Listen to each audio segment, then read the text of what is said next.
Bonjour! Bienvenue dans une nouvelle vidéo où enfin on se retrouve toutes les deux. Voilà. Toutes les deux, bah non, parce qu'on s'est retrouvés déjà toutes les deux. Ça fait longtemps. Bah dans la vidéo de serait-ce que de jeudi, on est toutes les deux, on a fait un vlog. Ah oui, c'est vrai, voilà. On était même toutes les trois. Alors là, En fait, une nouvelle vidéo où on va papoter avec vous sur le rééquilibrage alimentaire. Ça fait longtemps qu'on n'a pas parlé face cam. Donc on s'est dit, c'est l'occasion de vous faire une vidéo rééquilibrage alimentaire, ce que l'on a mangé au tout début de notre rééquilibrage alimentaire pour perdre du poids. Vous savez que c'est une catégorie de vidéos qu'on a déjà fait plusieurs fois. Donc là, je crois que c'est la version numéro 4. Je vais vous mettre en barre d'infos de toute manière les liens de toutes les autres vidéos. Donc vous avez déjà vu dans ces catégories-là que en fait on vous montre tout simplement ce qu'on mangeait au début de notre équilibrage alimentaire, pour le dîner, pour le petit déjeuner, etc. Mais là c'est vraiment une vidéo où on vous montre ce qu'on a mangé dans les les premiers mois, les prémices, vraiment le tout début. Les recettes que vraiment on affectionnait énormément et que pour certaines on ne refait plus du tout. Et du coup, bah, ça nous a fait plaisir. Charlène, ça t'a fait plaisir aussi de manger. s'est régalé aujourd'hui en faisant la vidéo et tout. Ça nous a fait plaisir de redécouvrir des saveurs qu'on avait même oubliées et pourtant qui ont été très très importantes au début de notre rééquilibrage alimentaire. Ouais, parce que nous, c'est vrai qu'au début de notre rééquilibrage alimentaire, on était trop difficile. Maman, si tu passes par là, elle pourrait confirmer. Laisse un petit commentaire, maman. C'est vrai qu'on n'était pas très fan des légumes, c'était pas trop notre truc. Et il y a plein de légumes qu'on n'aimait pas, il y a plein de choses qu'on n'aimait pas.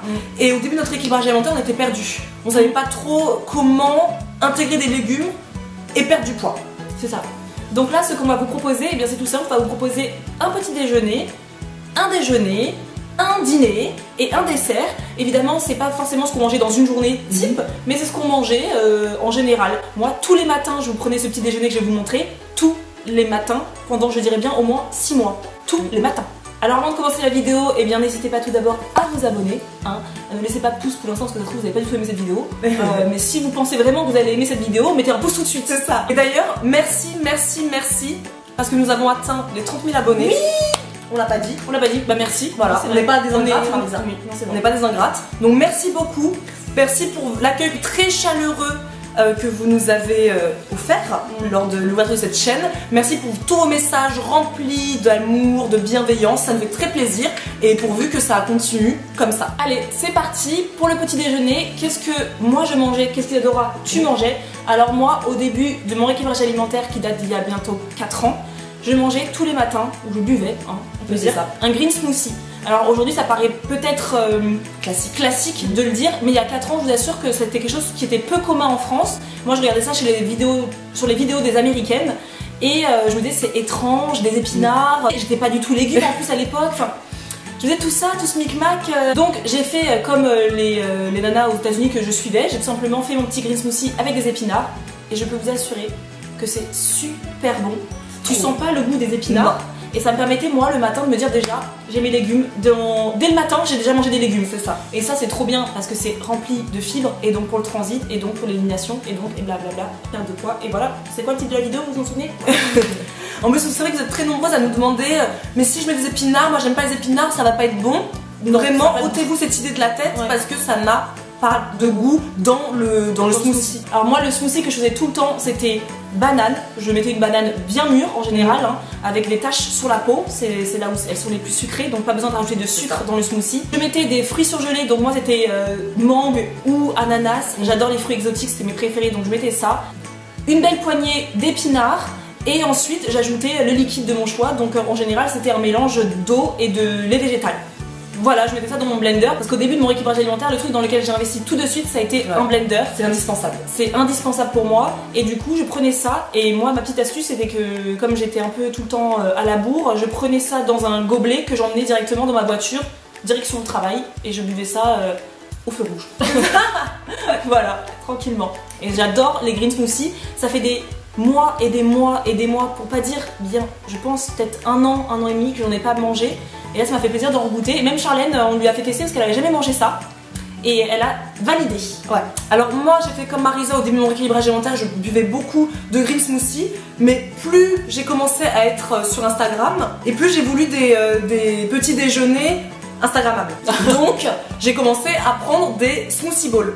Donc la même base, sauf que moi je squeezais parfois les épinards tout simplement.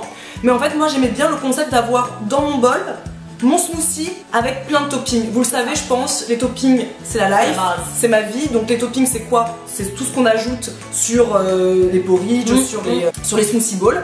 Et donc moi j'adorais faire, bon, c'est une version que j'aime toujours autant, une banane dans un blender.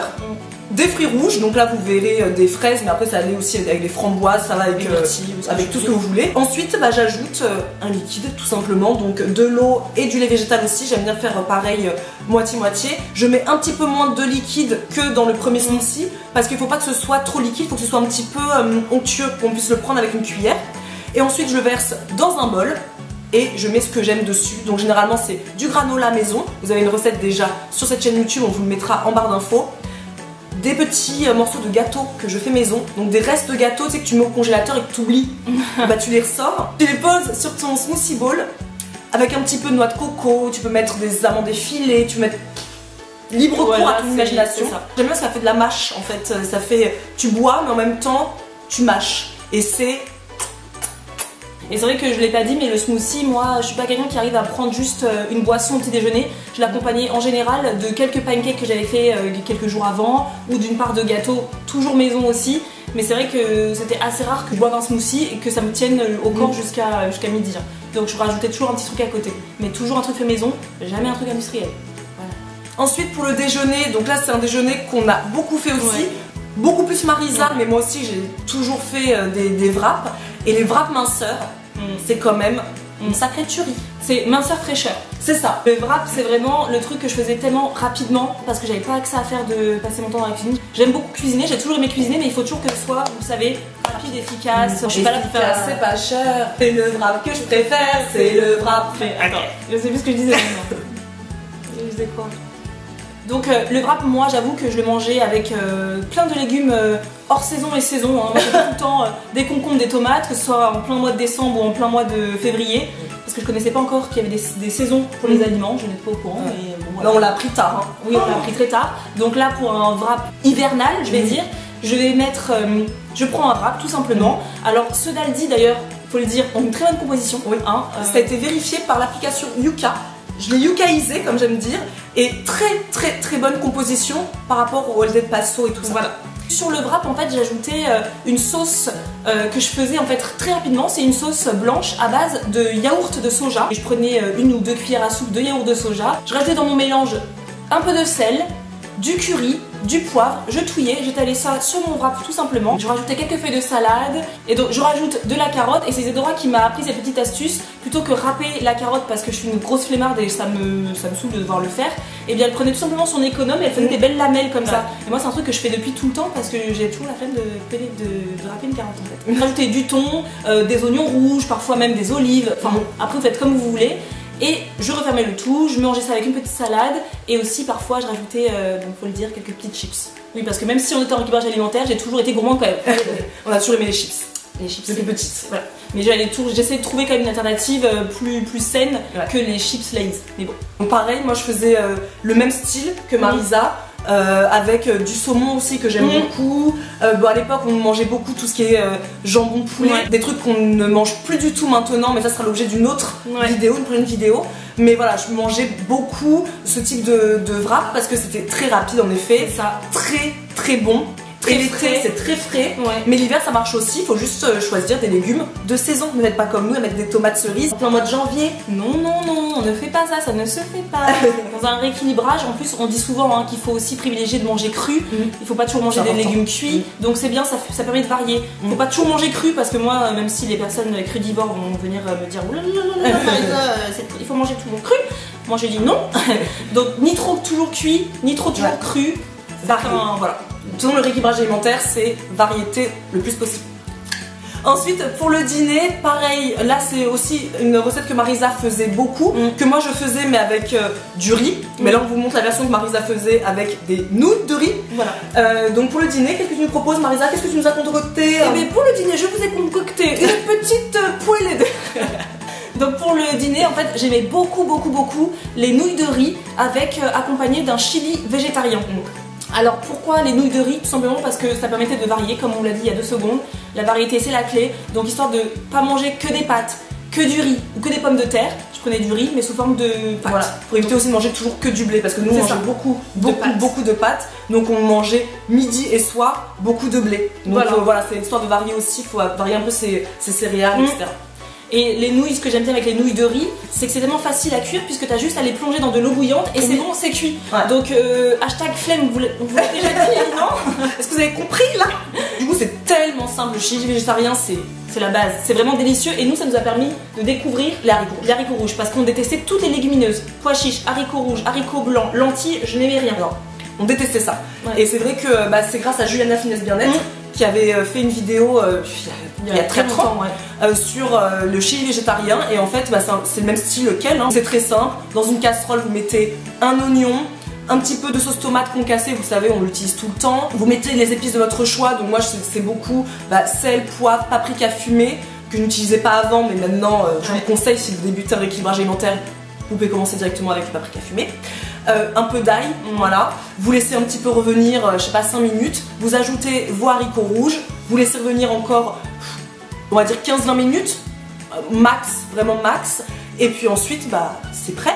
Et il n'y a plus qu'à mettre ça sur les pâtes que vous avez déjà fait cuire dans votre eau bouillante, tout simplement.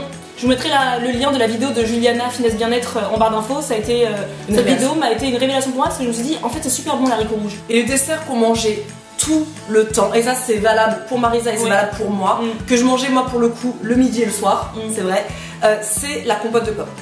La compote de pommes, c'est un peu... Mais faites maison, oui, attention, oulala, attention. C'est vrai qu'aujourd'hui j'ai tendance à acheter souvent de la compote de pommes sans sucre ajouté chez Lidl, etc. Mais j'adore toujours autant la faire maison et au début du rééquilibrage alimentaire on la faisait systématiquement maison parce que c'est finger in the nose. On va vous donner une recette parce que voilà, mais c'est très facile. Donc, en gros vous prenez des pommes, donc là dans la vidéo on en a pris 3 et ça va faire 2 petits desserts quoi. 3 pommes que vous coupez en petits morceaux, vous jetez dans votre casserole, vous mettez un petit peu de cannelle, vous pouvez mettre ce que vous voulez, vous mettez de la cannelle, de la vanille, du gingembre, comme vous voulez, un petit fond d'eau et vous laissez tranquillous que ça compote. Et la compote de pommes après c'est soit vous l'aimez lisse, soit vous l'aimez avec des morceaux. Moi je la préfère toujours lisse. Donc moi la compote de pommes une fois qu'elle est cuite, je la passe toujours au blender. Mais Isadora et Mathieu, eux préfèrent quand elle a des morceaux, donc ils vont plutôt l'écraser à la fourchette.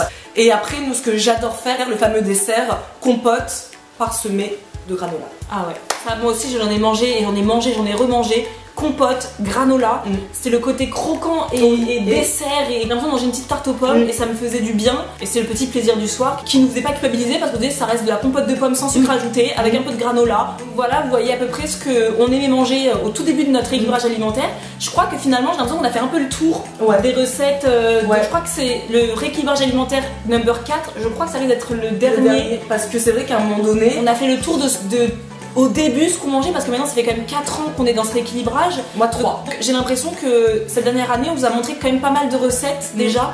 Là je pense qu'on a fait le tour des recettes du début de notre rééquilibrage alimentaire. Là après on va vous montrer nous toutes les recettes qu'on découvre en même temps au fur et à mesure parce que notre rééquilibrage alimentaire finalement c'est pour la vie, il continue, donc nous on découvre tout le temps des nouvelles saveurs et vraiment je tiens encore à le préciser, le rééquilibrage alimentaire ce n'est pas un régime. Je vous assure que depuis que l'on mange ce que l'on mange aujourd'hui, nous n'avons jamais mangé aussi varié de notre vie, c'est ça.